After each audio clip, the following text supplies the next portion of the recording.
Hi friends, உங்கள் குப்பை பொறுக்கி. இப்போ ஒரு வீடியோ ஒன்று வரும், அதை பாருங்கள். எங்கள் ஊரில் நடந்தது. மொத்தம் 4 பேர் இந்த மாதிரி ஆகிட்டாங்க.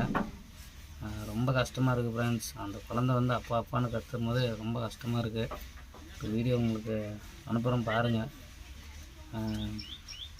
நான் என்ன சொல்கிறேன்னே தெரில. இது இந்த மாதிரி மூஞ்ச மூடிட்டு இருக்கிறதுனால எதுவும் நினச்சிக்காதீங்க. பாதி மீசை இல்லை, முழுசாக மீசையெல்லாம் எடுத்துவிட்டேன். ரொம்ப அசிங்கமாக இருக்குது. அதனால தான் இந்த மாதிரி துணி போட்டிருக்கேன். இந்த வீடியோ பாருங்கள் ஃப்ரெண்ட்ஸ். முன்ன